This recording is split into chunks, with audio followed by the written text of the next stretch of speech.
Today on Live Free and Ham, we talk 4-H, Yaggies, remote stations, POTA, Tides of Terror, extra class upgrades, and what is the Crouch's favorite color anyway? Next on Live Free and Ham. Well, as always, hello and welcome to Live Free and Ham podcast. This is our bi-weekly show where during we discuss ham radio topics and adjacents in New Hampshire, New England, and beyond. So whether you're a regular listener or our first-time guest, we're excited to have you here, and we appreciate the support. And thanks for tuning in to tonight's episode. As always, let's get into the show. I'm your host, Eric, callsign N1JUR, and I'm with my co-host. Hey, it's Paul, N1OG. I'm Todd, W1STJ. All right, very cool, guys. Well, good to have you back on. But before we usually get into the topic, we got a bunch of housekeeping things we'd like to kind of take and catch you guys up on. As always, our storefront is up and running on livefreeandham.com/shop. You can check it out for any of the merchandise. We are all sporting the usual hats here that we all truly love and wear everywhere. And so, as always, we are always working on some great new ideas in the future. So we encourage you to come check back often or check out our socials for when we do new launches. Or updates or sales or anything of that. And you can always check our website directly at livefreeandham.com for all of those details. But as we know, we love feedback, good and bad. You know, we want to hear from all of our listeners as to how we're doing and what's going on. And so with that, you know, you can always email us and tell us about what's going on and how we're doing at livefreeandham@gmail.com. Or if you're the texting type, you know, just use that link in our show notes description to leave us an SMS review. And I see, you know, Paul reaching for his phone right there and, maybe a drink. Sorry. Okay. He'll text us after the show and let us know how we're doing. You know, and we always want to hear you. But this week we have got some good stuff. I am slow and I'll have to edit this section out here, but here we go. Doing good. Dang it. Ladies and gentlemen, can I please have your attention? I've just been handed an urgent and horrifying news story. Everybody, we got some news. Slow down, Boog. Let me handle this. We've got some news. I've got bad news and bad news. I have reviewed ship's personnel, Captain. Congratulations, you've got mail. Well, yes, that is true. We have another review from a great listener who checks out, who has been checking out Live Free and Ham, Chris, KD9YSW. He said he subscribed, about 2 hours ago when he posted it. Loves the podcast, listens to us while he's studying for his general. So, Chris, we applaud you. Great work. We want to hear once you pass your general. Let us know. Send us a quick email, and we'll make sure we let everybody know and we celebrate with you along the way. And so, you too, as our listeners, we want to hear your feedback. We want to know how we're doing. And, you know, we want to hear from you guys. So, you know, like I said, you can always email us at livefreeandham@gmail.com or use our SMS link in any one of our show note descriptions, both on our YouTube channel and here in the podcast stream in the show notes below. But going full steam ahead, we've got a couple of things we just want to make you guys aware of. First and foremost, if you haven't, been aware of what's going on, our bands are obviously being threatened again. So we want to make sure that, our listenership knows, what stuff's going on. So Paul is going to take a little bit of time. We're going to talk about the 900 megahertz stuff a little bit and hopefully make you guys a little bit more aware and saying how, or showing you guys how you guys can, keep the mission alive and provide feedback to keep those bands available to us. Well, of course, I wasn't prepared for you to throw it to me, so I don't have the link up or anything, but the link will be in the show notes for the ARRL article on how the company, I believe it's called Next Gen, and I could be wrong, but it's Next something. But anyways, they would like to take over a large majority of the unlicensed portion of the 900 megahertz band. They want to do some really cool stuff, which is fantastic. They want to increase, GPS so that it's pinpoint in buildings, and while that's a very worthwhile endeavor, we have to consider the effects that it'll have on every device that is currently already using the 900 megahertz band, such as every LoRa device that there is in the United States, pretty much. And, they're talking about using anywhere from 1,000 to 2,000 watts EIRP, which, if anybody knows what that kind of power does to a device that's running in milliwatts, it would be devastating to every LoRa device that's out there. So please use the link. Go to the comment section. The new comments are currently closed, but you can leave comments on other comments. And so the more comments that we can get out there, we'll let them know. Please do not take away that unlicensed portion of the 900 megahertz band, because a lot of hams use it, and it's a very useful part of the spectrum. So we want to keep that. And there's definitely been some other YouTube hammers out there that have been promoting that as well. So, go check out their videos by doing search for 900 megahertz, and you'll find some of their great videos. Mike N2MK has got a really going out there as just a reference example, but a lot of repeaters still kind of use that 900 megahertz as a backhaul to other linking repeaters. So that is still alive and well in many big sections of the country. And so we want to make sure that we don't lose that. And we definitely still hold on to every bit of frequency space we have been allotted as hams, because it's important. If we don't use it, we lose it, right? So, get out and let them know. All right. So just a little bit of additional here. If you haven't figured out right now, and if you don't read our show notes at the bottom, you may not know we have a Discord. Well, if you haven't, then let me be the first to tell you, we got a Discord. We want to have you guys come be a part of the Live Free and Ham community. It's one way to be able to join and join free. The link is in all of our descriptions and on our website at livefreeandham.com. And we'd love to have you come be part of the conversation, come hang out. We try to do a lot of, updates there as much as we can, and we want to continue to kind of pour into it. So we're looking for ways to be able to just, reach you guys as our community and build our community.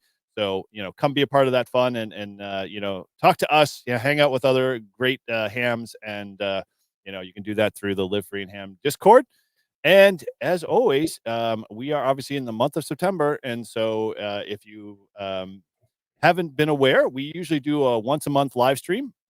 So you're going to want to make sure you pay attention to our YouTube channel. And you can go over to youtube.com at a Live Free and Ham podcast and check us out there. And you can subscribe if you haven't, and make sure you hit the notification bell. And then that way you'll be notified anytime we go live. So we want you to come be part of that community. And as always, coupled with that, we participate in a bunch of other great, cool things. So you can catch all that stuff on our YouTube page or over at Live Free and Ham for any of the past shows or any of our video or audio archives. So with that, let me take a breath here and let's pick this back up. We are going to kick into Doing good. Good. Doing good. You do, that's good. Do good? Do good? You're doing good. Absolutely, I do. Good. Doing good, Bob. Doing real good. Right now, my only outlet is my ham radio. Roger that. That is my ham radio is my outlet. But with that, we've put together this segment. And so if you've been an avid listener or a consistent listener, you know that we've been doing every episode, the Do Good episode. And, we want to promote people and clubs and other hams out there doing some great stuff for the hobby. And so, I opened up the mailbox again today. And how many entries did you guys see in our mailbox? Zero. Roger that. Big old nil, as they say in soccer over in England. No one's doing good. Totally. I'm with you. However, we've got a saving grace, unbeknownst to everybody else in this continental United States or world for that matter. Our club, must be the only guys and gals that are out there promoting the hobby, because everybody else is just so busy doing everything else that, we're out there having fun, spreading the gospel of ham radio, as they say. So, with, this Do Good episode, we're going to throw our club in and say, hey, we were at the 4-H fair this past weekend. So when this episode's there, this will be a couple of weeks after. But either way, we decided as a club, hey, what's the best thing we can do to be able to get out and encourage others to get it and play with ham radio and play with radio in general. And so we figured, okay, what better than 4-H? So they invited us along. We showed up, and I think we had a blast. I know I did myself. Paul, you can chime in there in a second or two and let us know your thoughts on it. But we did something I think that made a huge impact to who knows how many people showed up for that event on that Saturday. But we set up a special event station or get on the air type station. We had Aries represented. We had our club represented. We had a couple of awesome individuals in our club that just love talking about ham radio, and it showed because I can't tell you how many people walk away thinking that I'm sure they were hot to trot. Two things I think we learned when we left that at the end of the day was one, Quan Cheng is going to run out of a certain model of radio in the next week or two because of the few individuals that were pushing those radios hard to get them on the air and start playing. And two, there's going to be hopefully a big rush on everybody signing up to get their technician license on our club website. So I'm hoping the best. But Paul, what's your 2 cents on the whole or take on the whole thing? So first of all, it was a fantastic day. The weather was absolutely perfect. But it was amazing, and huge shout out to Mike QVO and Ralph TLY. Those guys did so many good things, getting the kids to get behind the HT and get on a repeater and make a contact. And while I was working the GOTA station, I happened to make contact with a station in Michigan that was putting scouts on the air for their merit badges. And so I got to talk to two scouts. One was 11 and one was 12. And it was so good to have all of those interactions with these kids. Plus there was a whole bunch of adults that came through and they're interested in signing up for our next testing session. So I'm really looking forward to seeing that. Very cool.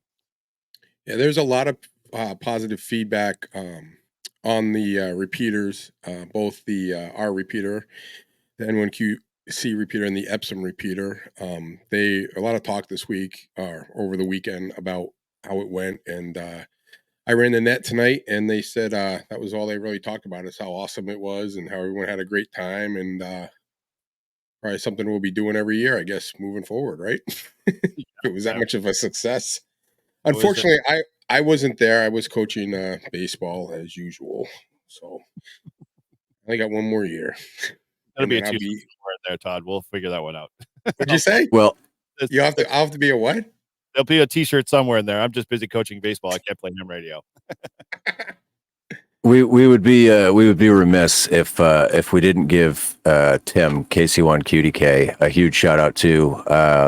It's amazing the progress that he's made in his own Morse code learning, and to sit there and teach the kids how to do their name in Morse code. A lot of faces were lit up and a lot of smiles and fantastic job, Tim. Yeah. Applaud Tim and doing such an amazing job with connecting with both young and old. Him and Bill KE1G. Bill's an older guy that we all love. Bill, he's like an old soul, and he is a wealth of wellspring of knowledge, as they say, when it comes to technical stuff. But he was super patient and super entertaining, if anything, to watch him, show people how to do CW and Morse code, especially with their names. So it was cool to see that. And he's a square dancing legend. You might see him on Dancing with the Stars. But there was one story, and you were mentioning stories earlier. There was one couple that I kind of walked into our booth that were like, they were totally over the moon. Alex and Henry, if you're listening to the podcast, I invited them to hang to check us out and download the episode. So hopefully maybe they'll respond back and send us an email and let us know that they heard. But yeah, they were both super ecstatic about how cool ham radio was. And more so, after introducing them to the podcast and telling them that, between Todd, I, and Paul, we're big beer, craft guys and whiskey guys. and his eyes lit up. He's from Germany, or from Germany, I think. And so when I said both of those, he's like, "Oh, me and my wife, we're totally into all that stuff." So with that, we might have a few more to add to the ranks there. So Oktoberfest coming up. Yeah, and so. they absolutely loved my sticker. Just wanted to point that out. Right. Classic. Speaking of stickers, I have attempted to use the app Canva, and I've been working on just learning how to use the app. So I am working on my logo. So I will have stickers hopefully by Christmas. Well, you heard it here. When Todd says he's going to have something, we're going to hold it to him, or our listenership's going to hold it to I him. didn't say what Christmas. I just said by Christmas. I didn't say what Christmas. Oh, there you go. Christmas 27. Yeah. 2029. All right, cool. Well, so, if your club or you as an individual and you're a bunch of guys and gals that all get together to do stuff either with the public or within your club, we want to hear about it. So take 2 seconds, click that SMS text button, send us something via email. And like we said on our last episode, if you send us this via WinLink to Paul, we will make sure we figure out how to get you on a future episode or a live stream, and that's a guarantee. So if we get one person, the first person that sends us something via WinLink on a do good that they did with their club, then we'll make sure we have you on either the live stream or they could even say they did good by connecting to us with on WinLink. I did good. Yeah, no, come on. You got to be a little bit of like an effort that besides clicking a WinLink button to say, "Hey, I sent you a do good message." Look at all the good I'm doing.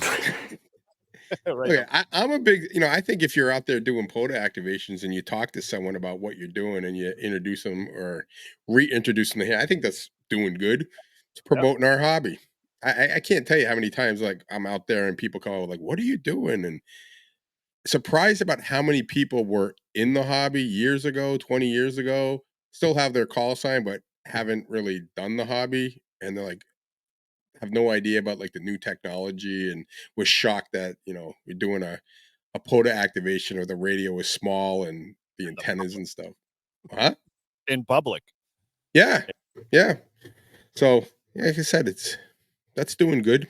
POTA is good.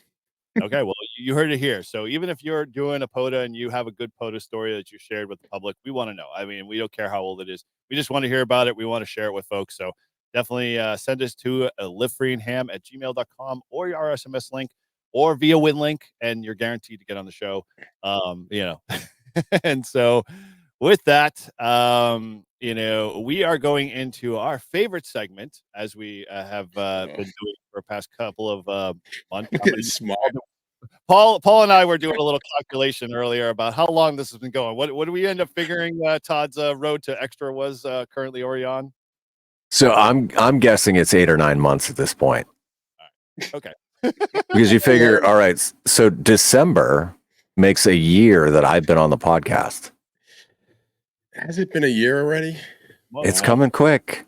Yep. Damn. Well, it's been a year old, so yeah, why not? But we should actually figure out how many months Leia on HRCC's podcast has been studying for her general, and then match it up to Todd, and then we should just pit them against each other and see who gets there. Well, she's been going on for at least 2 years now. I mean, it's been a long time. So you're going to use hers? Yeah. So I'm way ahead of her. Yeah. It didn't take me that long to get it took me 3 weeks to get the general, and that's because my friend over here basically threatened me and said, "You're doing it." Oh, here we go again. The threat. That's a therapist now. All right, with that.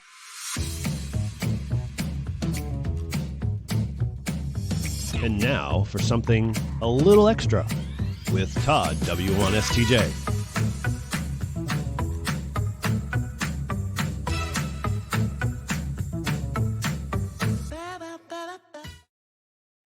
Before this turns into a therapy session about how I wrecked Todd's life and getting his general, you've heard it here. This is where we help Todd study for his extra class. Each episode, we pick 3 questions from that extra class question pool, test his knowledge, and hope he gets his upgrade.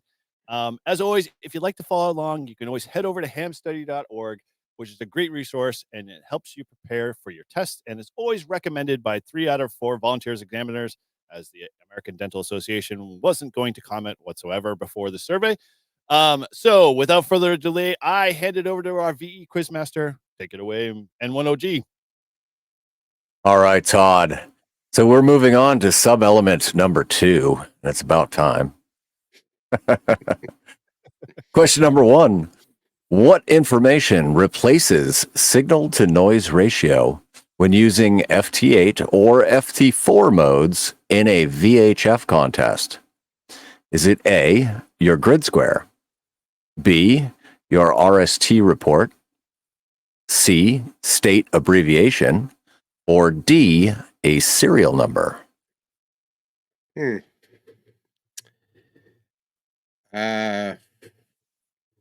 Well, I haven't done FT8 or FT4 in a VHF contest.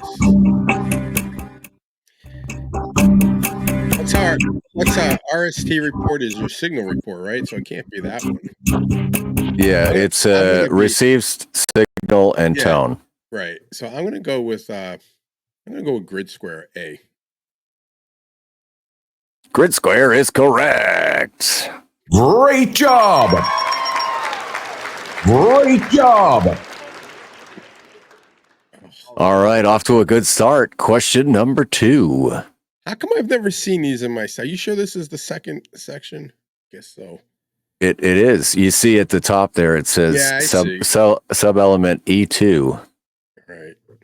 All right. Question number 2. Which of these digital modes has the narrowest bandwidth? Is it A, MFSK 16, B, 170 hertz shift 45 baud RIDI, C, Pactor 4, or is it D, FT8? I'm going to go with C, but I want to know what Eric thinks. Oh, we're going to throw me under the bus here. Yeah, figures. All right. Narrowest mode. I'm going to go with... No, I'm going to go with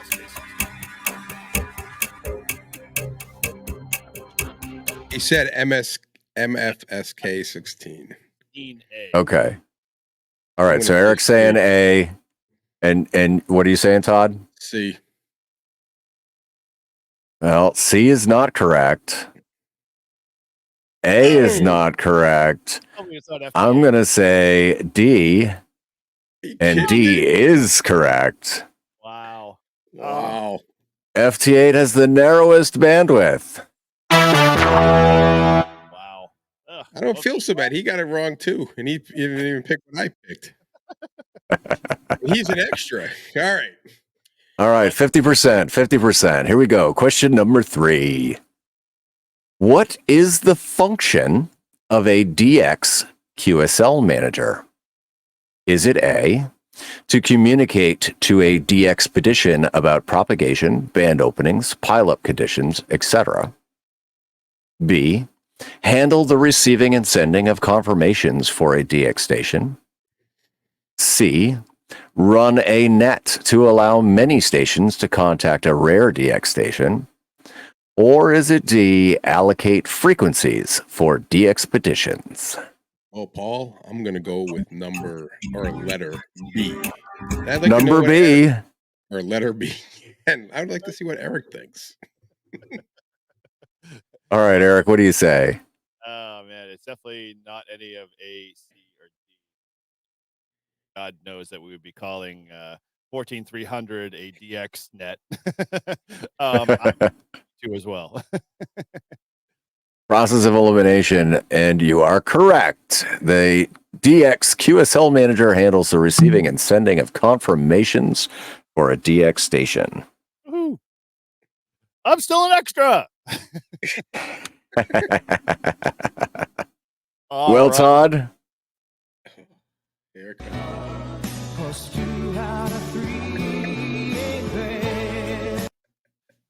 we go. 2 out of 3 ain't bad. It's almost like if I get one wrong, I should just skip the last one and just get it wrong on purpose. All right, 2 out of 3. My new section. That's not bad. We're getting there. You were consistent. Last week was 2 out of 3 too, and the week before you came out of the gate, on fire and got 100%. So hey, not bad. You're not losing it. Still retaining it. So all good. All right. Well, so with that, so if you're on the journey to studying for technician general or the extra class like Todd, in that case, hamstudy.org is a great resource for getting your ticket. And we want to know if you've received your license or you've upgraded just recently. We'd like to recognize you on the next episode for all your hard work and effort. So again, email us at livefreeandham@gmail.com or feel free to use the SMS link in our description notes to let us know what license class you got upgraded to, what your call sign is, and we'll make sure we mention you on our next show. All and send us a picture. Yeah, totally. Yeah, we'd love to showcase it on our website too as well. So let us know, share that information. Let's rejoice together and celebrate together. So all right, well, with our usual format, guys, let me ask you, Paul, what's been going on in your ham radio week? Wow, my ham radio week. Well, let's see. So yesterday, we spent a whole bunch of time at the Hillsborough County 4-H Agricultural Fair. And so that was a wonderful experience. It was a day filled with nothing but ham radio. And yes, and the tractor pulls were awesome. One of the Flag and Torch members, who's also on the Weekend Warriors with me, he has a 3D printer, and he's so excited about his 3D printer that he printed up a whole bunch of stuff. And when he showed me these, I said, "Hey, I want one of those. Can you send me one?" And he did better. He sent me 2, but so it's just the 3D printed case because he ran out of power poles. So I got to put the power poles in, but it's a nice little distribution block. And so thank you, Stephen, for sending me 2 of those. Otherwise, I was able to make a contact with Jason from Ham Radio 2.0 this week. And I believe that I got Rob and N1 NUG in a park this week. And Tim from Gray Man Poda, I got him in a park this week as well. So overall, it wasn't a ton of radio, but I had a lot of fun doing it, and it was great to make the contacts that I made. Very cool. Nice. Well, sounds like it's definitely got some good radio time there, and glad we have a week that went by that we actually played ham radio, so it was always good. Cool. All right. Well, with that, Paul, Todd, over to you. How was your ham radio week doing? Well, I went back to work, and so that really sucks. I really like being retired, but duty calls, and now I'm back. But so I've been not doing much POTA stuff, not this week, but I did. I have been back on the repeater during my commute there and from, so I've talked to some of the guys I haven't talked to in a while. It's been good. And I was today before we did this and before I ran the net this evening, and I saw Alaska came up 20 meters. Jeremy, hey, good, KL70C. Can't get you on 20 meters, buddy. You're on my list. I couldn't hear him either. I tried. Right, you tried. I'm like, just if he had gone to 10, I'm almost positive I could have gotten him if he was on 10 meters, but he wasn't. So if you're watching this or listening to this, next time you go out there, just try 10 meters, for like a half an hour. For Todd's sake, do 10 meters. Yeah, I'm gonna get Alaska. Then I'll focus it on Hawaii. I think Alaska's closer, right? It should be easier for me to get than Hawaii. Surprise, man. So sometimes it's a reach to even try to get Texas. Yeah, I know. The bands have been improving. Today on the net, everyone was talking about how 10 meters the last couple of days has just been awesome. And I noticed on my app that's never accurate, but everything went to good instead of poor. So too good. That might be a good sign. I'm itching to go out and do a POTA to see how good it really is, but let's say just so you know, Todd, I was looking at the projected K index, and 2 days from now it's going to be a 6. Great news. Thanks. Anything I can do for you, buddy? All right. Well, sorry to hear the fact that I did see some guy he found a picture that was just taken of a like a floating flare, like off the sun, and it was just kind of like floating off the sun. He took it with like a telescope or something, and then he put a like a scale picture of Earth. Like this thing was like 3 times the size of Earth, and it was just floating like off the sun. I was like, oh, I'm like, if that's coming our way, that's gonna really suck. Yep. Eric, how was your ham radio week?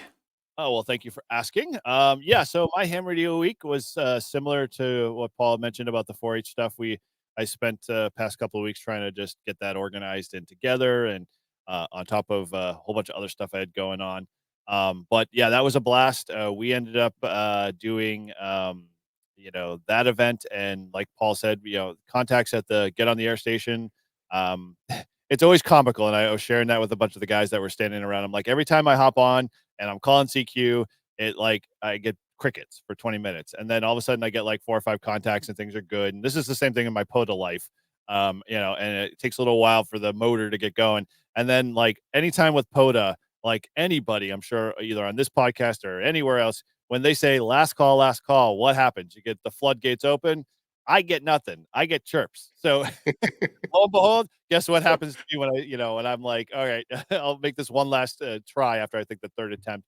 I end up getting like maybe total 12, probably nothing, to shake a stick at. But, contacts were fun. I mean, mostly stateside, and the bands, like we all mentioned, have been crazy busy. I think we had at least I know today at this time of recording, we had an R1 blackout, which was like really kind of just sitting right over like the east, right over the Atlantic Ocean for us. And, it was like, oh, tough going. And so, with that, I tried to play a little home radio, but, since I gave Shane K5 QBF access to my Flex, I have to now ask for permission if I can use my Flex because he just uses my Flex. So I'm like, I don't mind. He's good to use it. It's totally fun to watch him play. I know past couple of if you're an HRC listener, between Paul's your remote station, because he's got the heater. He's the one that they go to when they need the extra horsepower or firepower, as they say. And then the only reason why that they use my Flex is because it's nice and shiny and a little bit colorful interface. But yeah, the power all goes to N1OG when they need to pound the message home. So yeah, with that's pretty much kind of my ham radio week, and I'm hoping to, like you said, get out and do a little bit more POTAs. I mean, I had an opportunity to go today, but I kind of turned it down because I was like, by the time I looked at my watch and tried to figure out what my battery state was, I was like, I'm not just put it, just close it up and we'll do some other time. So that was my original plan. Don't forget to plug the charger into the wall. Yeah. Funny story with that is that I'm actually creating a video because I've now took that and said I'm going to solve that problem because I'm like everybody else. You have like 9 USB chargers for all your USB devices, and if you do any YouTube recording or video recording, you have all the battery chargers. So I finally have bought all the components I need to have a full complete station where I take all my batteries out, plug it all in, and everything gets charged now. Everything's getting charged at the right levels, and everything has a connector for the connector type. And if it doesn't have a power pole on it, and I can put a power pole on it, guess what's getting a power pole? So that will be solved. I need with the RC hobby and all the different batteries and chargers, I need like a whole room for a charging station if I was going to charge everything at the same time. But I was going to ask you guys a question. You guys know more. Like I said, I just like to operate. I don't really get into like how it all works. I mean, I'll listen to it, but it's not my thing. I wonder, can I take a DC plug and plug it into my cigarette lighter, right? Like the cigarette lighter in your car, and run the battery from that and run it into the radio? Would that work? So the issue with that is typically those DC power outlets with the cigarette lighter. Mm-hmm. They're only rated for 10 amps, and most 100-watt radios are looking for about 20. Okay. So that's the hang up there.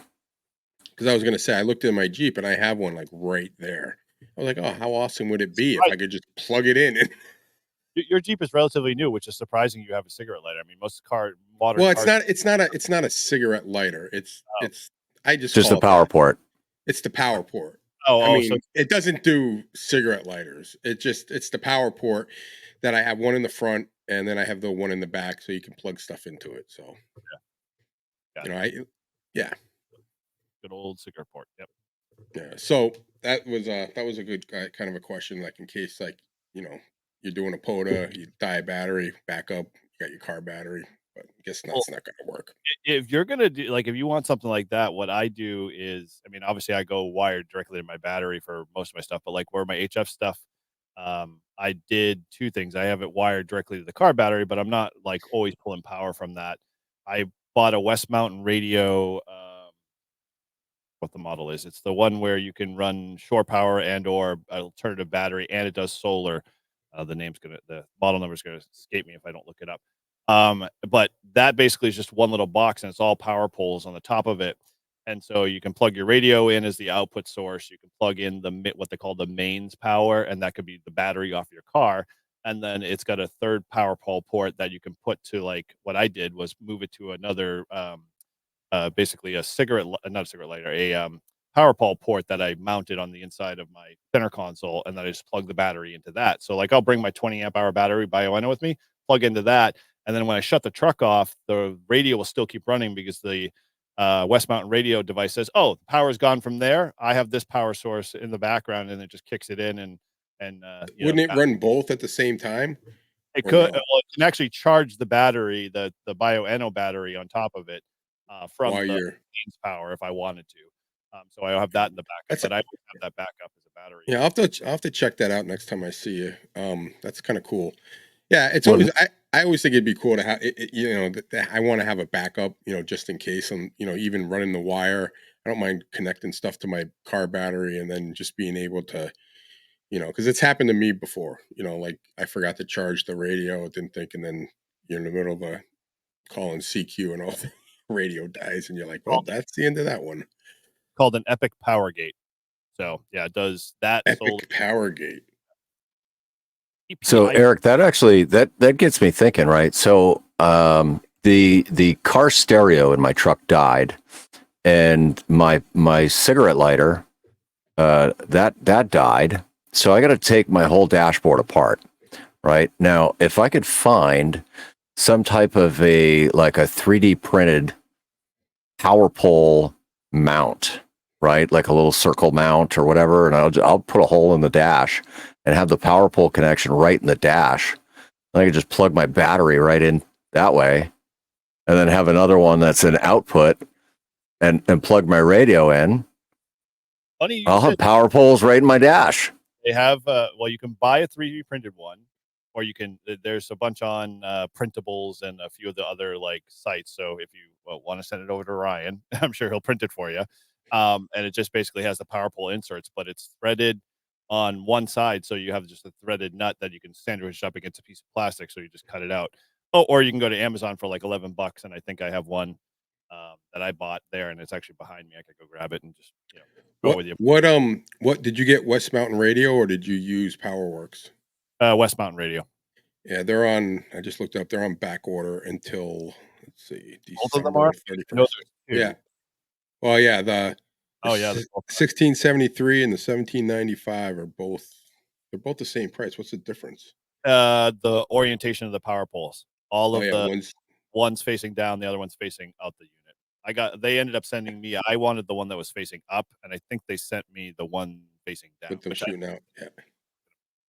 Right. Yeah. So yeah, I'm gonna look into that. That might be kind of a cool thing to have. Manages it all its on itself, so you don't ever have to think about it. Like, because I was thinking about building my own little circuit because I was studying, looking on the web, thinking, oh, I'll build this small little thing that does all the switching, and then I So just you like, so you leave your Bioenno plugged into it and it's connected to your car battery. So if you're not using the car battery, the Bioenno, and it knows, do you have to like program it to tell you which one's the priority? no, basically it's labeled as such. So like if you look at the little icons, one says battery, which is your main battery, meaning car battery, and then the other Yeah. one's your what they call the power or actually it's the reverse. Battery is battery, so it would be my Bioenno would be plugged into the battery side, and then my power supply is the source from the car, so that would be the car's battery. All right. So your It's essentially just a charge controller, right? pretty much. Yeah, And almost. then you can plug in the solar panels. Yeah, we can. If we could ever find power film or solar panels that were like thin that I could mount to like the hood or the roof of my car, then I would wire that up and be like, dude, I'm so sufficient. But the ones I've seen, I can't afford. I mean, they're freaking ridiculous for the thinness of it. But yeah, I know. Well, I know that they have yeah, they have those like flexible solar yeah. panels that they use for like RVs and stuff that they bend over the roof and it can Yeah, power film. yeah. It's expensive for even like a small little section. So that's Just put it they like have on the pull it, put yeah. it on like the hood, the roof, Yeah, the dude, windows. Just I'm your whole surprised car Tesla be a hasn't gotten around solar. to thinking about doing that yet. I mean, like, it's silly not to. Like, it's That huge. that that 100 grand Tesla truck would have plenty of space for solar panels. Then I'd spend my money on it. Then I'd be like, hey, then I don't have to worry about you paying electricity to charge I the thing. I saw one of them in North Carolina, and I was like, I saw it driving, and then we went to the store, and it was parked in the parking lot. And I took a look at it, and then I just saw one in Merrimack, right at exit 11. It was parked, in a parking lot, and I'm like, damn, I'm like, that is got to be the ugliest thing I've ever seen. Like, what? What everybody says. Yeah, it doesn't look even like a truck. Like, what do you, I mean, it looked like something like I'd build like with Legos when I was a kid, you know? Yep. Well, all right. I'll comment on that in a second. But so, Eric, the nice solar, the solar panels that I got that fold up, Yeah. like you could lay that out across your hood and then run the cable in through the window. Yeah, the In theory, right? a lot You of could do it. But He wants to be on like running solar Like solar 24/7. 24/7. Yeah. Driving and the sun's out, he's charging. think about this. Like, No. I have a giant 6-foot bed cover, and in essence, it's all like a fold over, and it's all just like vinyl.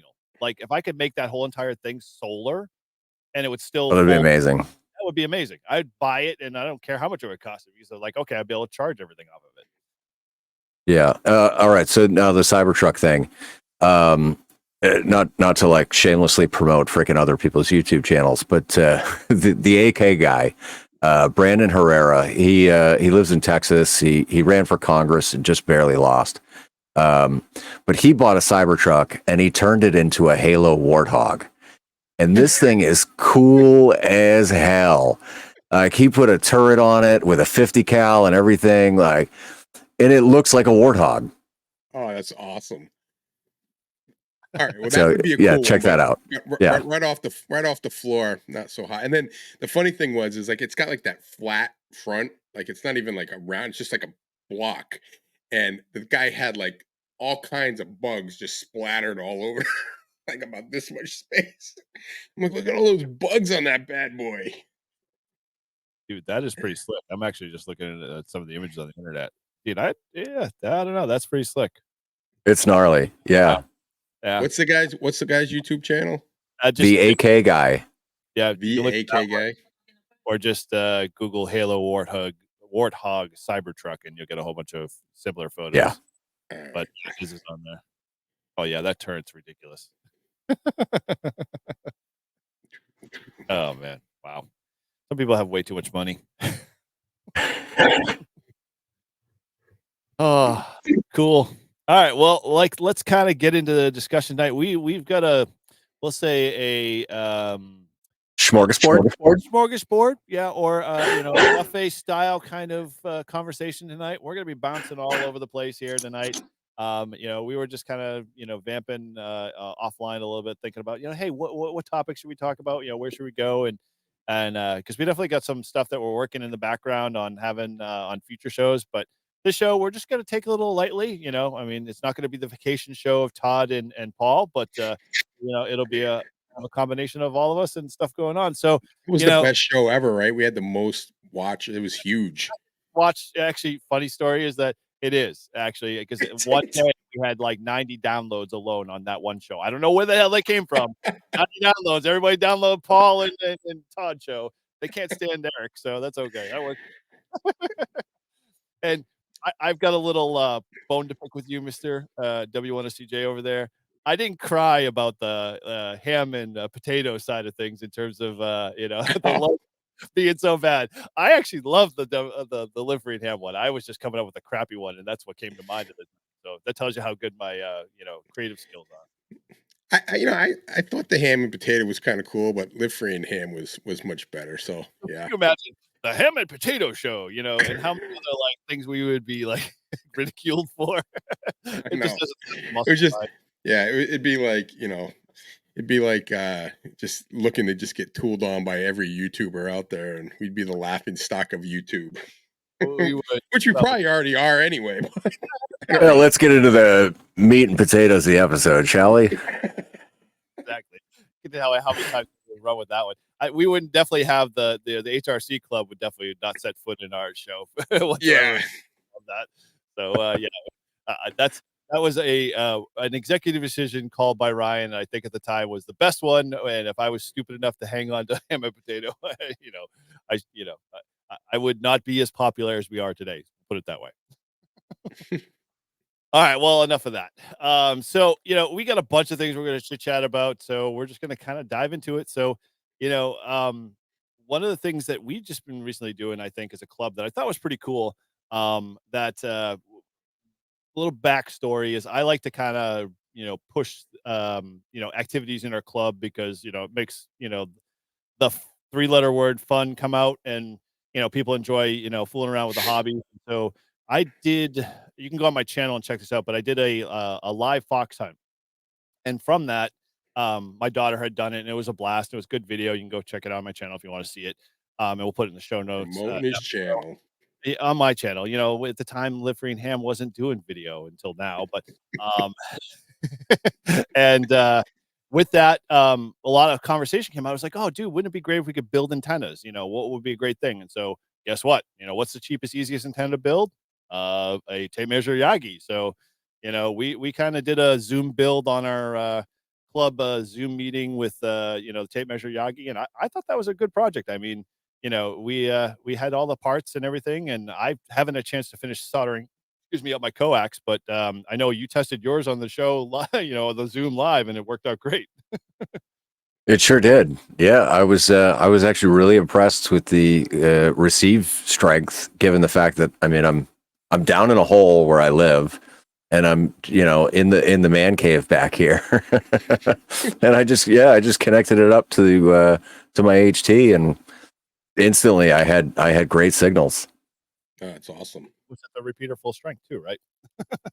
Yeah, well, and it was cool because somebody was talking on the repeater at the time, and so I literally could turn the antenna and have it good, and then turn it away, and it was gone.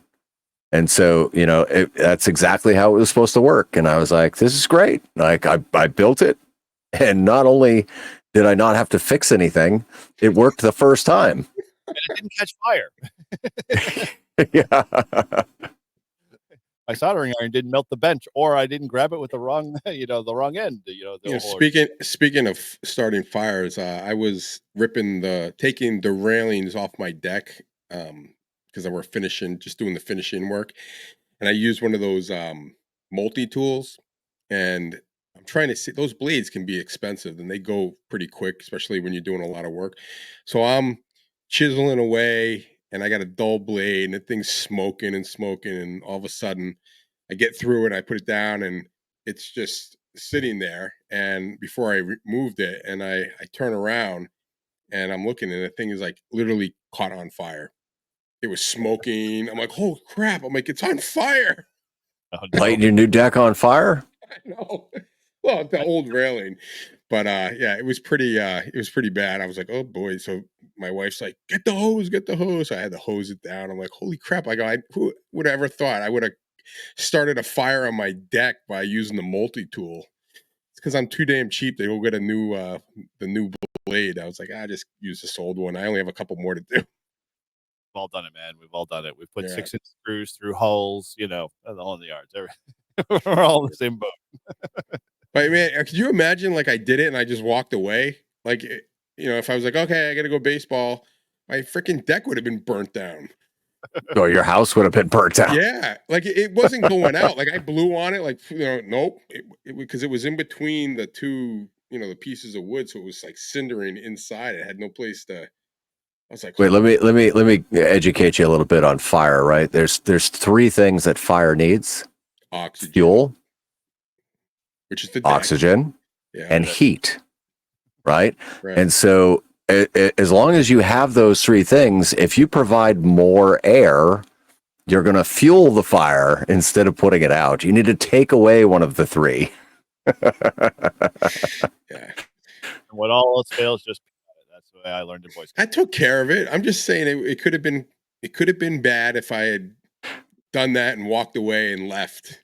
Who knows what could have happened? We would not be doing this podcast right now, or at least from a hotel room.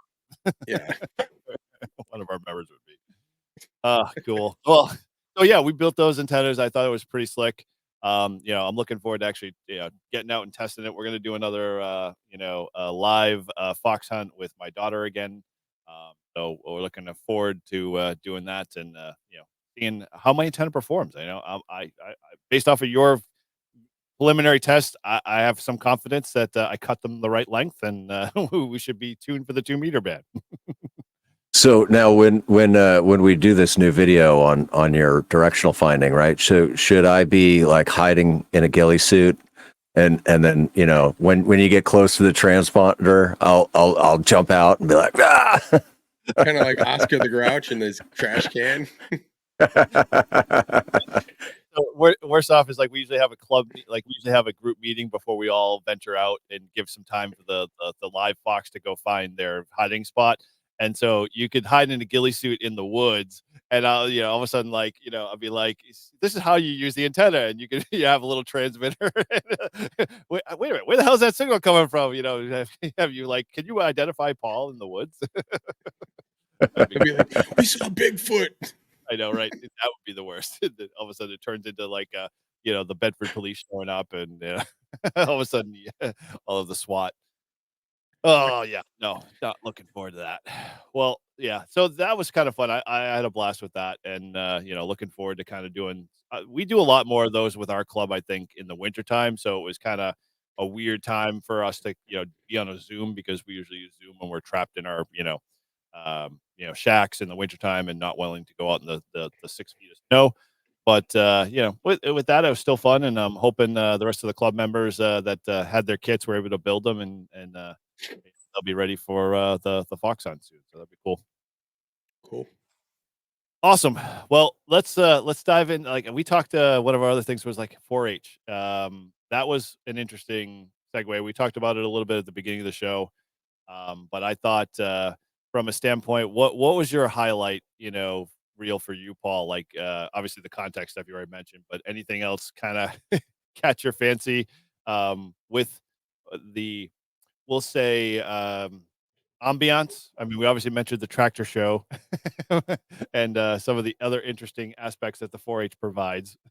But anything in our little corner of the world, gave you a good memory. Well, so I guess my highlights of the day was super slow barrel racing. I was amazed. I was like, you're supposed to run full speed, right? I mean, they were just kind of trotting around the barrels. The tractor pulls were amazing. Interesting to see the differences in the tractor classes and how they pull that sled. Was there any electric ones? No, I didn't see any electric ones. No, everything was all gas and diesel. Yep. But as far as the radio side of things, I think the highlight was I got on after you, and Ira was getting ready to wrap things up. His voice was gone. He was just kind of tired and done with the go to station. And I was like, I'll sit down and I'll operate for a little bit. And I got into a good rhythm, and I'm getting some good contacts, and I'm like, all right, last call. And I get a guy, and I'm like, all right, thanks so much. You're the last call. Have a great day. And thank you everybody for taking part in this wonderful special event. It's 4-H and blah, blah, blah. And it's at 73. We are QRT. And then I got 4 guys that all come in at the same time. They're like, no, come on. And they're throwing their call signs out. And I was like, Ira, this is what you do. And I just turned the volume knob all the way down. I can't hear you. Right. We are done, sirs. Have a great day. I can't do that.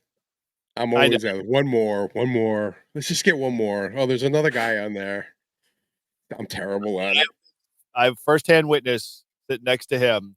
It's like we're at 30. I'm a round number guy. I don't know about you when you have podologs. I can't stand it like a 33 or a 38 or a 56. It has to be nice round number. So like if it's gonna get to like 95, I'm gonna go for the next 5 so I can get 100 and then go from there. But this one, oh yeah, no, we get to a round number. Let's roll 3 more guys. Let's keep going. I was like, oh my gosh, Todd, we gotta go. And you said you had to go 10 minutes ago. He does not stop. Yeah. I love it. I mean, I'll sit there forever. Okay. I just use this excuse. It's like, I can't, I get really frustrated if I'm hunting a park and I've been trying to get on and the guy's like, all right, I'm all done. And he leaves. I'm like, oh, like I just spent like 20 minutes trying to work you. So I want to keep everyone happy. Yeah, I remember the 7 Park Road. My gosh. That one you had to learn that lesson hard because it's like the first few parks, Todd kept going. I'm like, Todd, we're at 10. No, it kept going. No, Todd, we're at 10. We have 7 more parks to go. They can just follow us. Let them know that they can follow us to the next park and they'll be able to get us that plenty of times. That was a tough lesson, but yeah, we got through that one. Yeah, I think for me with the 4-H stuff, the one thing I was totally blown away by is that we got a club member, and some of our community members might know him, Ralph KC1TLY, great guy, very passionate about ham radio, loves always having a conversation. HTs specifically. Yeah, okay, yeah. Chinese HTs. He has a big addiction when it comes to HTs, and as we all mentioned, the specific variety of Chinese HTs. But we're going to be doing an intervention, right? Like he needs an intervention. He's got more HTs. Like I think he's got every Quashang and Baofeng, every model. Like pretty much. I think, yeah, he's probably got 100 of them at least. You're not wrong. I got a chance to go to his QTH a couple days before the 4-H just to drop something off to him, and he gave me the walk around tour, and we started chit chatting. So we went up to his radio room. You are not kidding. Like he had probably a 24-foot long shelf window, arrangement, and there was no space whatsoever in between the radios. They were all back to back to back to back to back. I'm like, Ralph, what's the difference between that one and that one? And he's like, oh yeah, it's this. I'm like, okay, he knows. He knows. And then the worst one, I'm like, Ralph, you have an addiction if you have a name for each one of those radios. And he's like, I do. I have a name for each one of those radios. Listen, I heard those guys. When I was working and I was driving, I was up north, I was coming down, I was listening to the Epson repeater, and those guys on that Epson repeater all were naming all their radios. And it wasn't like the guy had like 2 radios. They were like, the guy was like listing off. I'm like, holy crap, that guy just listed off like 50 names. I was like Shirley, Peggy, Sue. Yeah. So yeah, after I have 2 HTs. Do I have 2? Yeah, you do. I have 2 HTs and a scanner. I think that's what I got 2 scanners and 2 HTs. That's it. I don't even know. I mean, I know they're not charged because they sit in the thing. The only time I've used them is like when I go to like Nearfest or any kind of thing like that, or field day. And this year I just didn't even bring it to Marlboro. I was like, what am I gonna have to talk to? Same boat as you.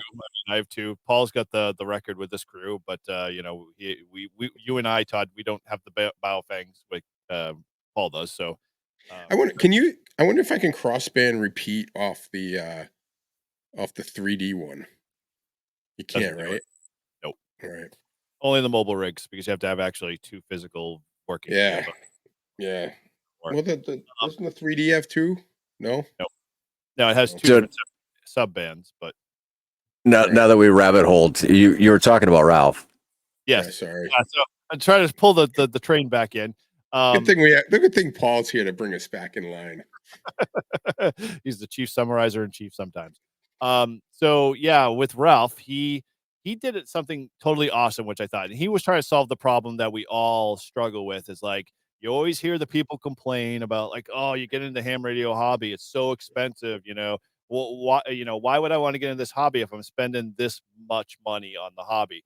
So he did this. He took all of like 4 or 5 models of radios, and most of them were Conchangs, and he had a Yaesu on another one.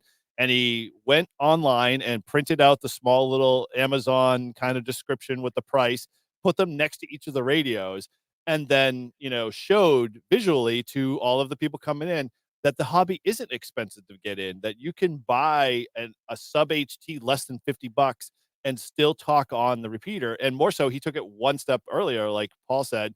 He invited them and he set up with other guys on the repeater, which are so awesome.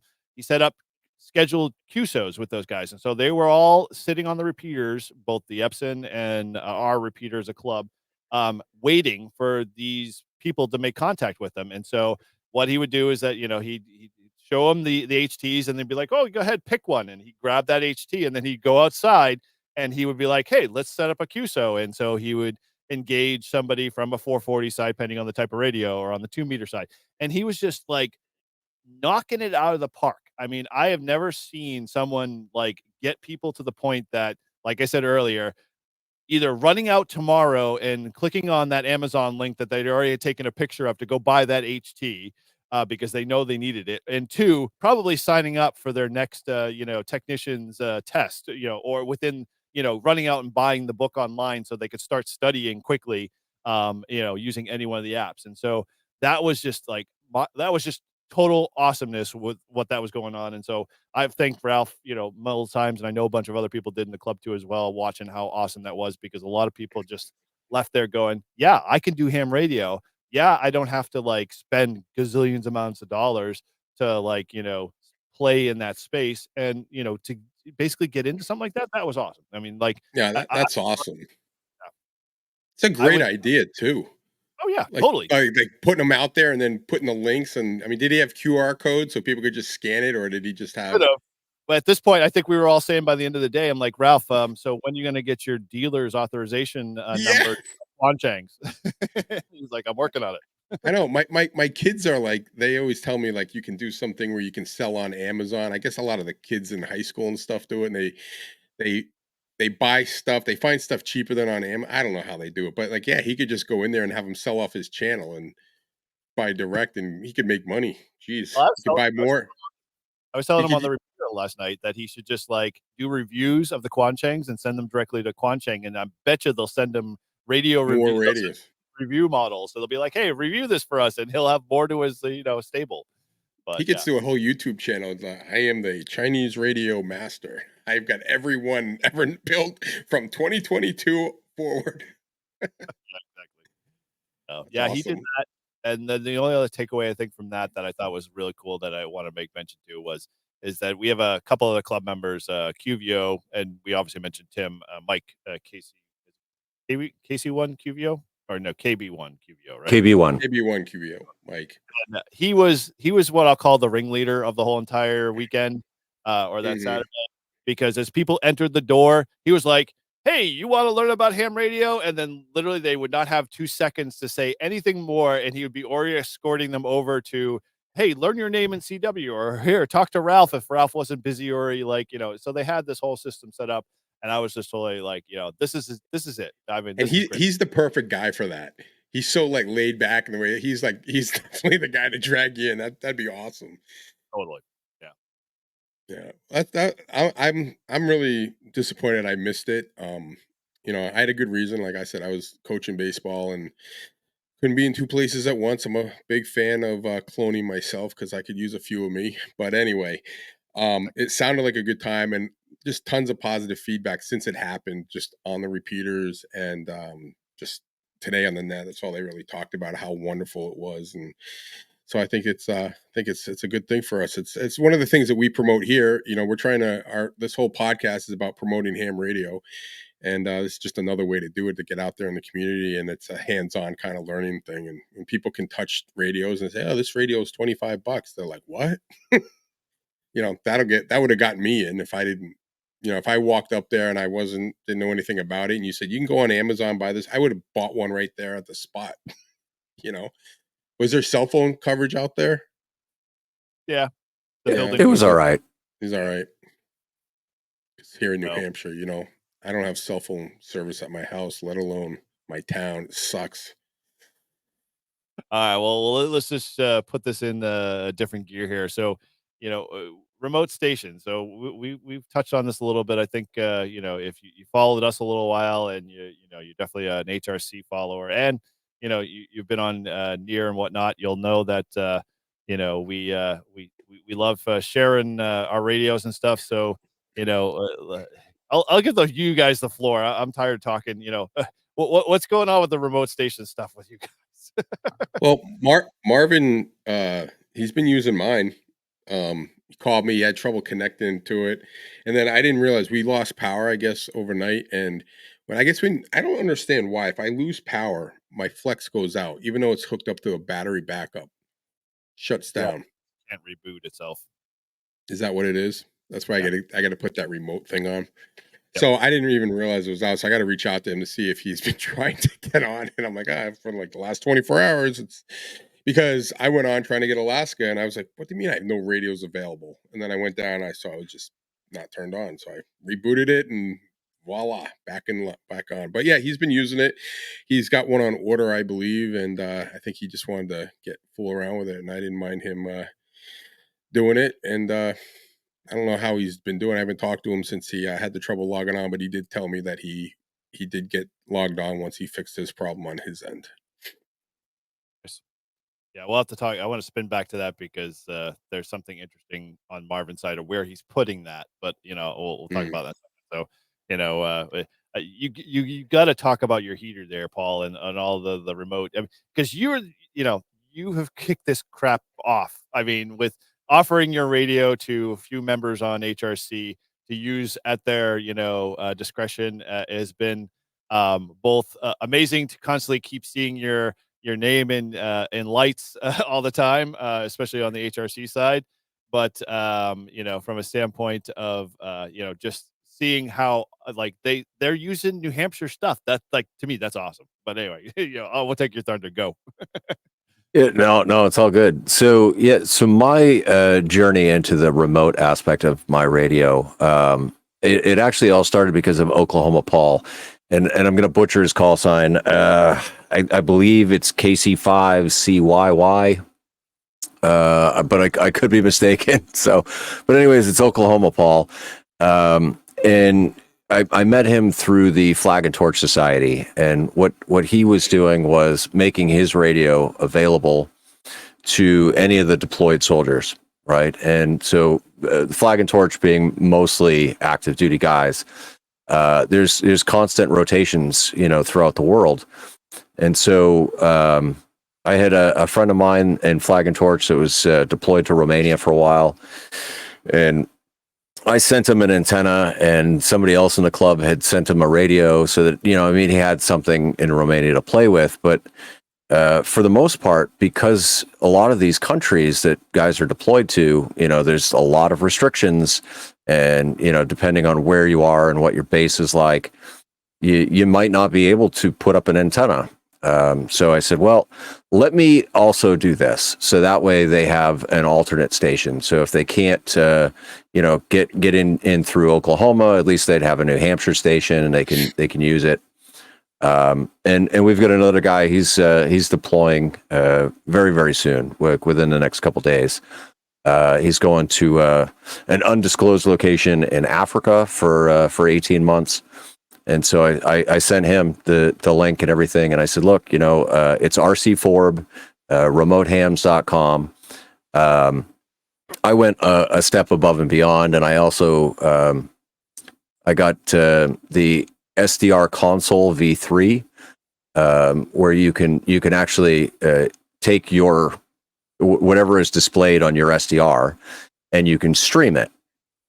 And so that makes it a little bit more like the Flex interface, where, you've got RC4B and you see the radio face on RC4B, but then you're actually using, the SDR console to do your tuning, and you get, the full spectrum waterfall and everything. And it's a really nice interface. So that my station it's pretty locked down. But anybody that wants access, if you send me an email, it's on Cures Ed. Just send me an email, and I'll give you the approval. But yeah, primarily it's I put it up there for active duty guys to use while they're deployed. Cool. Yeah.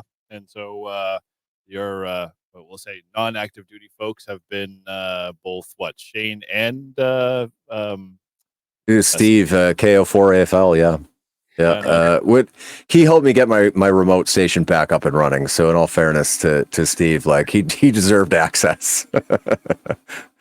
Yeah. I was obviously I've got a flex like Todd. And so Shane and I kind of been bouncing back and forth when, we were chit-chatting about other things, and I said, "Oh yeah, you're more than welcome to use my flex anytime," so forth and so on. And then, we just kind of got busy with life and didn't really follow up. And then Paul's like, "Hey, gave him his offer, and he was on there a couple of live stream shows that I was listening, and I'm like, what's going on?" And then I realized that, Shane's like, all of a sudden like, "Hey, we're doing a live stream now. We're going to play ham radio," which is very rare for HRC in general. But yeah, he was, it was the fun episode of trying to reach, Jason. I thought he was over in Texas, right? Is that the one that, Yeah. like 2 episodes ago? And, they kept bouncing back and forth with the, "Hey, we'll get Paul going," and gets on Paul's, and he's like, "Oh, I can't hear him." And then I was like, Paul's like, "Give me a second here, hold my beer." And, within 2 seconds, he's, blasting, Jason with another, 500 watts or 750 watts or less than a kilowatt or something like that. Just, Well, yeah, I mean, so being single sideband, you're never going to get the full power, right? So I had everything cranked, and so the amp should have been putting out about 1,000 watts. So sideband effectively on the meter, it was reading about 500, a little better than 500 watts. But the funniest part of that is I had gotten Jason from my radio like 10 minutes before the stream, barefoot, and then they were using my station and they couldn't make it through. And so yeah, I mean, the amp can't stay on, for remote use, because if you change bands, the amp's not going to like that. But yeah, I was like, yeah, I'm sitting here, so let me warm it up, and yeah, all right, give it a go now. And yeah, they broke through. Awesome. Shane and I finally got connected back up, and he's now got access to my flex, and it's a little weird. Like, I don't know if you've experienced it, Todd, yet when Marvin's accessing yours, or when he's accessing yours, but he'll today is a perfect example, and Kyle did a live stream from one of the parks he was working out in St. Louis, and I was like, I got the ham alert that he was on. I was like, "Oh, I'll swing over to my flex," and as I swing over to my flex, all of a sudden I'm like, why He's am I not? on your Why is it when I move the band 1 or 2 kilohertz this way, it all reverts back? And I'm like, apparently, and again, Flex and all their infinite wisdom still has kind of that old school mentality that even though you give people access to your Flex and they're using your login information, they really have control of the SDR software per se. And it's not like what they call their multi-flex, which is that I can have a slice, he can have a slice. Well, no, that's not true. I could have a separate slice, so I could probably, but when we transmit, like if I'm on his slice, I have control just as much he has control. So we could let there and fight back and forth over what goes on. And I spent 5 minutes like, why is my mic keep flipping back? Why is the EQ flat? Like, this doesn't make sense.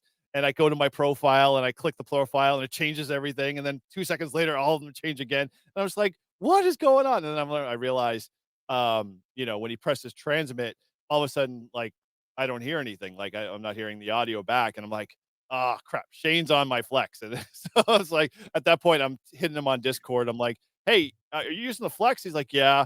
I'm like, I'm trying to get Kyle. I'm like, well, I'm trying to get Kyle. I mean, like, we can't hear each other if you keep fighting us back and forth. And so, I'm like, all right, fine, just go ahead and, go ahead, you make your contact and then let go of the flex and I'll go play with it and try to see if I can make a contact. But then, of course, the bands in their infinite wisdom just fell on the floor and he almost got the contact. I got nothing except static. So, the life we live. But cool. All right. Well, so remote, I mean, we're getting into it. It's definitely fun to do.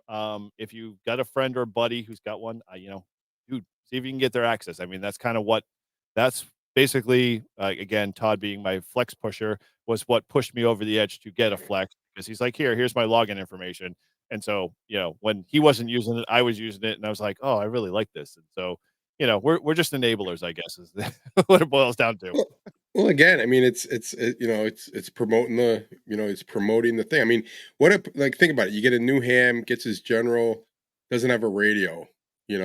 How do you keep him? How do you get him more excited and keep him in and get him more involved? Is giving them access to a radio. I mean, our club has our club radio that I know Tim had used for a while, KC1 QDK, and and he's moved. I don't know who has it now, but but we have a club radio that we give to new members to try out and to get on until they get their own. So,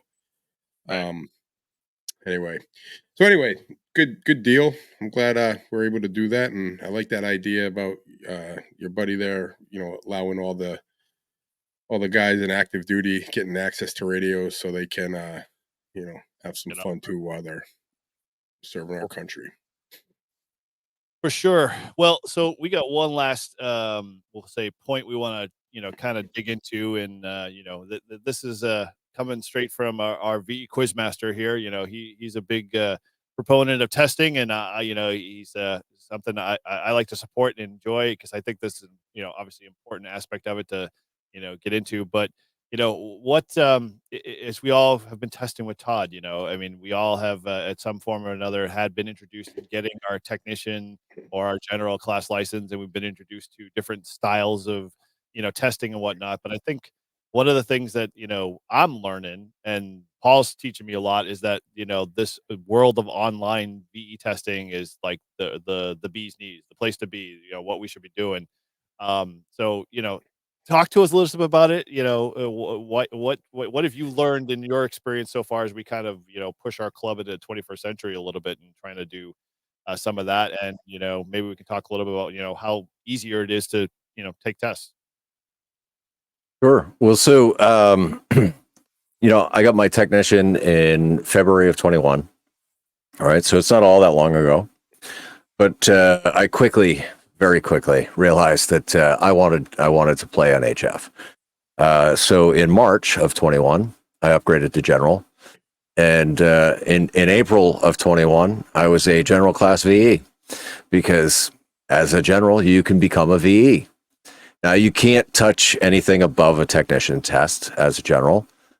So that was my motivation to get my extra. And so I took my technician and my general in person.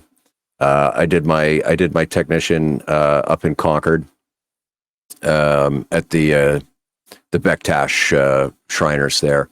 And those guys in Concord were super great. They were very, very, very nice.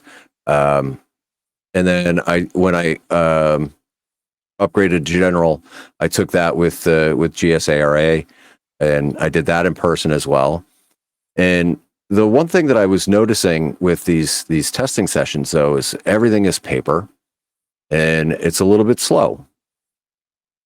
And so as I was gearing up in studying for my extra, I was obviously getting more involved in Flag and Torch, and Flag and Torch uses the Greater Los Angeles Area Radio Group for all of their testing, because we do hybrid testing, because most of our guys are active duty and they're on a military base. And so what they'll do is they'll have a week or 2 week long class, and the culmination of the class will be a testing session.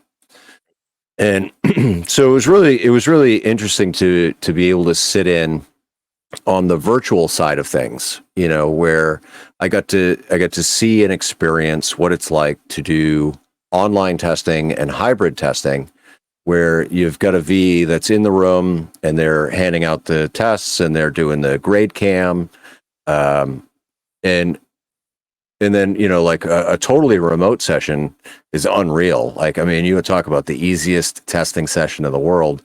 Like, you got an opening script, and you just kind of go through the script and you say, hey, show me your room.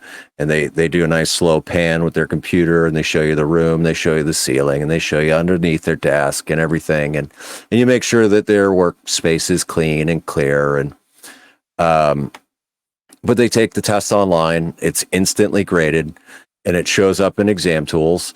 that, hey, it's, green if they pass, it's red if they fail. If they pass, just like an in-person session, you get to take the next element if you're ready for it. And I really wanted to get our club to get away from the old school paper. And Exam Tools it's a phenomenal resource, and a lot of clubs are using it for online and hybrid and in-person testing sessions.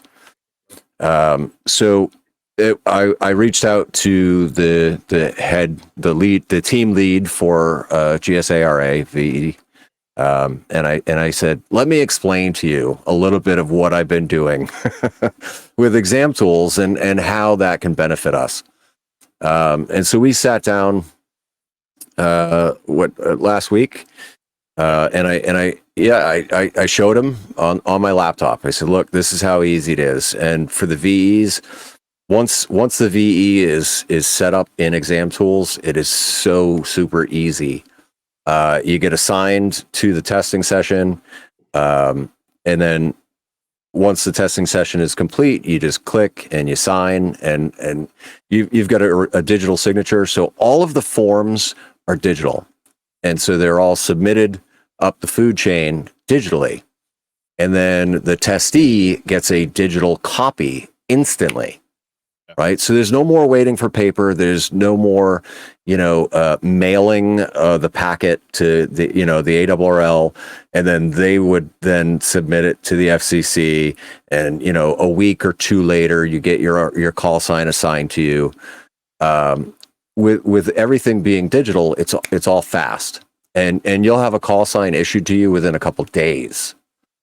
So I'm very, very happy and very proud to be kind of leading our club in this new VE venture. We've got a testing session coming up on September 14th, and that'll be my first session running a session. So, it's kind of a big deal for me, I guess. It's my first one on my own. But yeah, I hope that in the future we can get some hybrid and some remote sessions, because currently we're only doing 4 in-person sessions a year, and I think we could do better than that. I think we should be able to do an event like the 4-H agricultural fair, where we could say, hey, look, we're gonna have a technician class for 2 to 4 hours, and then at the end of the technician class, we're gonna have an exam session. And just do it all right there and get everybody done and licensed. So I'm very excited about the future of VE testing, and I got to say, huge shout out, right? I mean, we promote ham study a lot, and not for any reason that benefits us in any way. It's just it's a great platform to learn. It's a great platform to study on. But it's also the platform that brought us Exam Tools. And so, Signal Stuff is the primary business that funds it all. And huge shout out to those guys, because it's a great platform. It's super easy to use. And I really do look forward to a lot of the future in VE testing for our club. And maybe live free and ham. Yeah. We were talking about that a little bit offline, and we're still working out the details, but once we get to that place, I think we'll make a big announcement. Those that might have interest in VEs and you want to become part of that to help out and further the registration side of things and getting people licensed, then we'll make sure we promote that and let you guys know when and where, and have you be part of it. It'd be kind of fun. It'd be more than fun. It'd be awesome. I'd love to be able to, wouldn't it be cool to be able to report numbers like every couple of weeks? So hey, we had 25 ham. Well, 25. We had 12 hams. All of a sudden become licensed. 25. Would be awesome. Even if it's only 2. Yeah, or 1. Yeah, 1, 2. Right. Yeah, exactly. Right. Yeah, small numbers are good too. So I mean, Todd, your experience with testing, was it similar? Well, mine was very old. In this new way, or this method that they're doing stuff is almost like night and day, because my very first technician's test, I had to wait 8.5 weeks for my license to show up in the mail. Like, I mean, it's nothing like, I'm not like saying get off my lawn type things, but it was still a long period. And I was like 18 years old and I was 17 at that time. And I was like, I have to wait 8 weeks for my freaking license. This is ridiculous. Well, they have to mail it. And, someone has to spend time sending the stuff. Yeah, well, my first one, so it was, God, I think it wasn't, was it during, I don't think it was during COVID. I don't know. It was outside in a parking lot in Concord. And it was a nice day.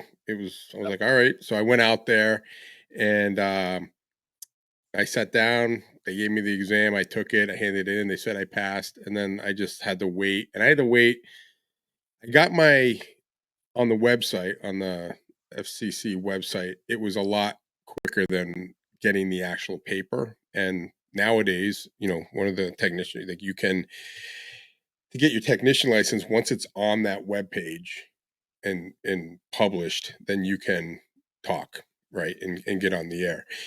My second one I did at the Marlboro, what do they call it, Hamvention, and I kind of went with you guys, or I went with you, and I think Bill was there. I can't remember who else was there. Ryan with us? Yeah, I don't remember. Ryan. Oh no, yeah, we were all doing our first live stream there. No. That wasn't the one I took my general. That was like 2 years before that. I took my general there. Yeah, sorry, yeah, mistake. Yep.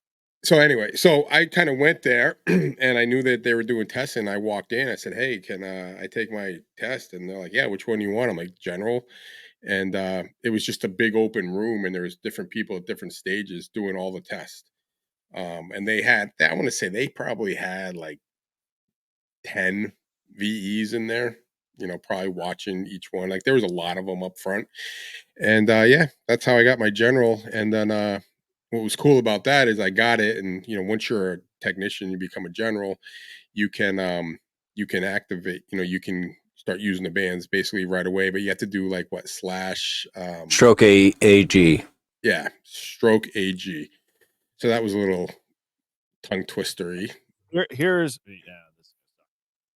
this is my original paper license for my tech that I had to wait for to come in the freaking mail before I could actually get on a repeater. Now I had my HT before I even had my technician license. You can imagine how torturous that was to be able to just have to listen and not be able to like participate even in the nets. It was like, yeah, and I'm not a big fan of government. I think government messes more things up, but the FCC website it's just atrocious. It's just trying to find like where it is like impossible.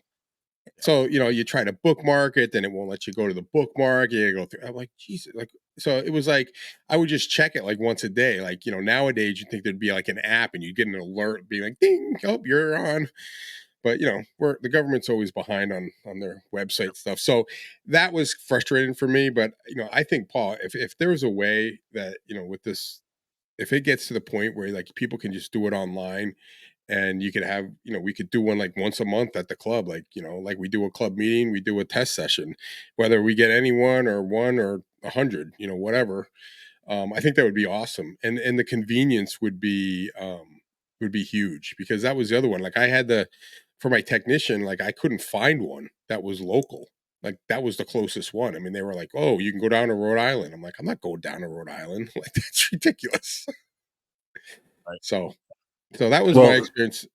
So when it came to my extra, right? I had a plan, and my plan was that by January 30th of 24, right? So this year, by January 30th, that was my deadline that I was going to get my extra. And on New Year's Eve, I was consistently getting, like 80s and 90s on my practice tests.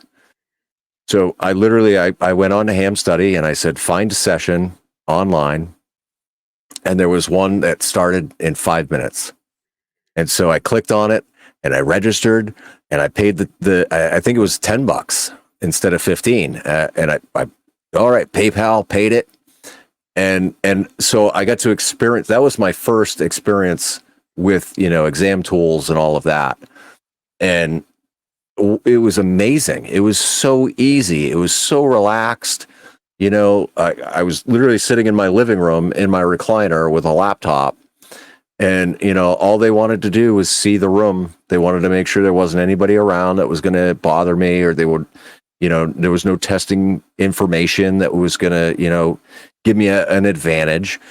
And that's what I was like, yeah, sign me up for this, because I want to do this. I want to help with this, because it's so good. And to have all of your files digital, your CSEs digital, your 605s digital, you get it instantly. As soon as the testing session is concluded, it is in your inbox, in your email. And then the FCC emails you that says, yep, all right, we received it, and it's like 2-3 days later. So yeah, it's 100% a no-brainer. It just makes things so much easier. I was talking with Bob AA1DY, who is currently our VE lead until we have a transition. But I asked him, I said, what is it like after a session for you? And he said, I have to go home, and then I have to scan all of the tests and the answer sheets and their 605s, and I have to scan everything all in a row, and then compile it into a PDF, and then email it to the ARRL. And I was like, what a giant pain in the ass that is. Because if you do it this way...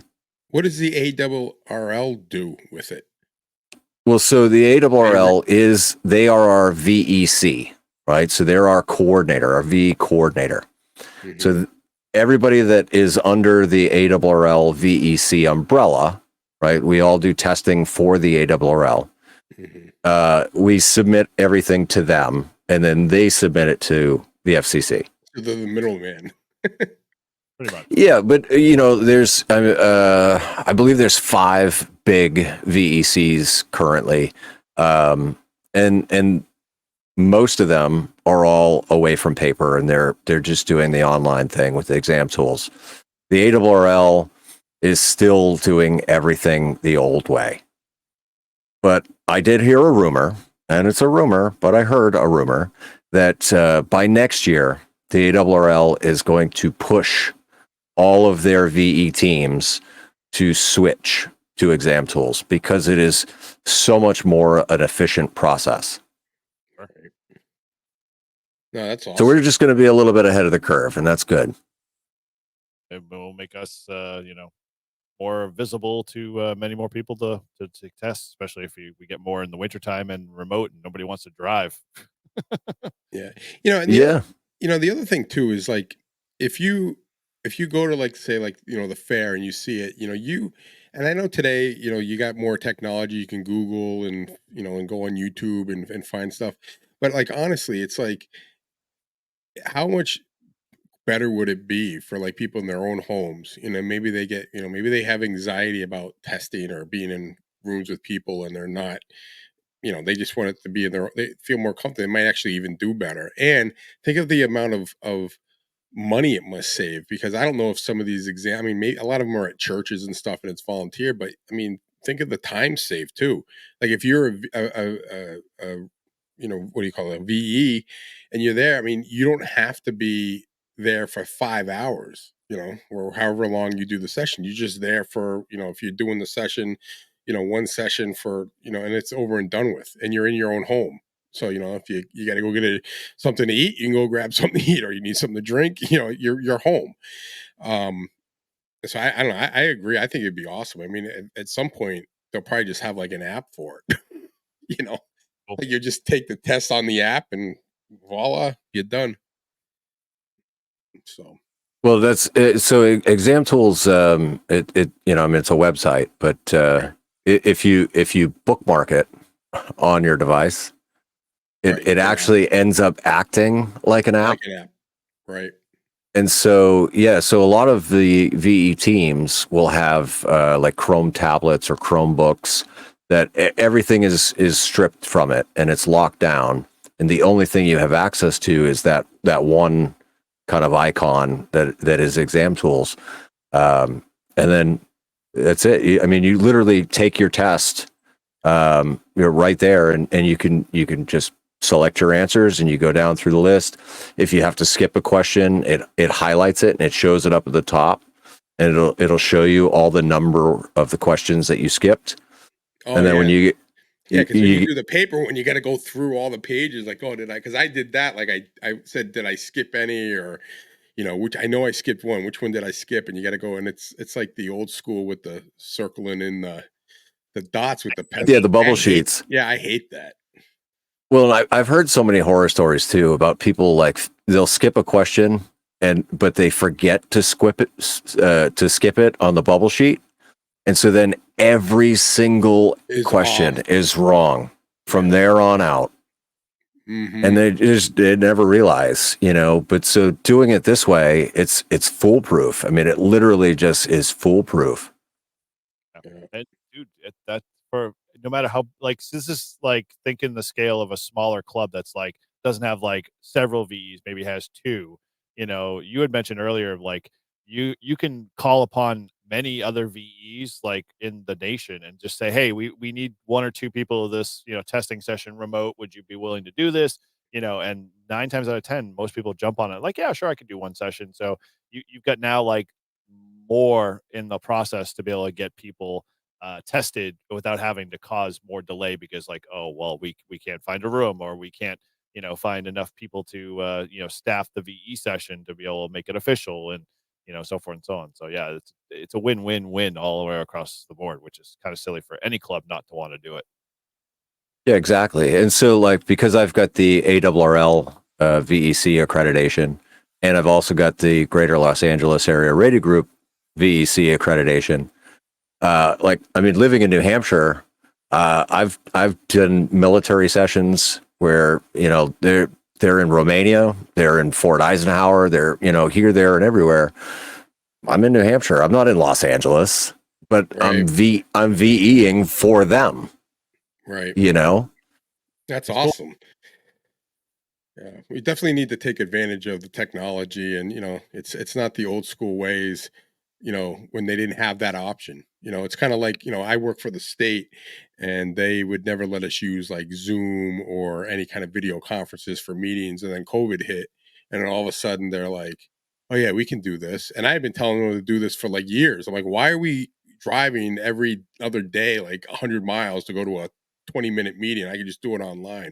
Oh, we can't do that. That's not good practice, blah, blah, blah. Now, everything's on Zoom or Teams or whatever. It's so yeah, that's awesome. Maybe I get my extra. The three of us could be our own testing session. You're gonna be your VE for your session? No. I get my extra. That's not allowed. I get my extra, and then we all take the VE test or whatever and become certified, and then we could do testing. Live free and ham testing. All about, promoting this community, and I'm sure we're all in the same agreement that, hey, if this is something that our community wants and we want to do it, then yeah, let's figure out how to make it happen and put it together. And, hey, if we're striking a chord with folks that might be listening, reach out to head over to our Discord, check us out, let us know that you'd be interested, and, we'll get this ball rolling. It's an opportunity, and it's something that, you can obviously give back in, but, more so you get a whole lot more back from it just by doing it. So, it's totally awesome, and I'm all for it. So I'm looking forward to seeing what, I am looking forward to the challenge when we need more VEs and we have too many people signing up from the 4-H because they all want to get their technician. That when I get to that place, I was like, okay, I've done it. I've completed it. Let's let's hand this off and move it to something else. So, that's kind of my goal with that. So that'd be cool. So, all right, well, let's kind of wrap this up since we're a little long here, but if you're still stuck with us, we appreciate you hanging out. It's always a blast. We are not like the ham radio clubhouses or, the ham radio workbench folks, but we definitely still like to chat and talk about ham radio. And so, if you've enjoyed any of this, let us know. Talk to us in the Discord, say hello. Let's keep this conversation going. It's always something fun to talk about. We're passionate about it. We know others out there are the same way. So let's see what we can do to put some feet under it. So, All right. Well, with that, guys have any last things you guys want to add to our smorgasbord event tonight, or you're all hammed out? Just remember, ham radio makes me feel dumb every day, and that's okay. There's always something new to learn. On Is that a sale shirt? in the Live Free and Ham store. Very cool. All right, guys. And, Well, good. And ham radio found me. That's in the store too, right? It's in the store, dude. Yeah, we're gonna have to go through we'll have to do a fashion show. We'll just buy all the shirts and other stuff. Oh yeah, and those guys up north. That's the famous shirt. The shirt that started it all. The OG. Right, nothing less. All right, well, let's wrap this up here. So thanks again for joining Live Free and Ham and being part of the podcast community. Remember, if you haven't subscribed, we say, what the hell you been doing? Come on, come be part of what's going on. We'd love to have you. We want to, hang out and get to know you more. And as always, there are always several ways you can connect with us in the show. You can head over to our shop at livefreeandham.com/shop. Pick up some merch. If we see you wearing it, we're going to make sure we point you out, say hello, and thank you personally. We appreciate the support. If you listen to us on Apple Podcasts, and we know a bunch of you guys do, you can always head over there and leave a review, even though it's a pain in the ass on iTunes. Hopefully they fix that damn thing for all our Android folks. And, if you can't, do it there, then we always have in every notes section of all of our podcasts and YouTube channel and the SMS link. You can click and send us a review. Send all the good, the bad, the ugly, the indifferent. We want to hear about. We want to say hello. We want to hear. And we'll share that on our next show with you next time. And so you can always support our show through Patreon and buy us a beer links. Those are all conveniently located on our show notes and the website. And you can reach any of our hosts both on QRZ or on livefreeandham.com. And with that, thank you again for listening. And from all of us at Live Free and Ham, 7-3. 7-3. 7-3.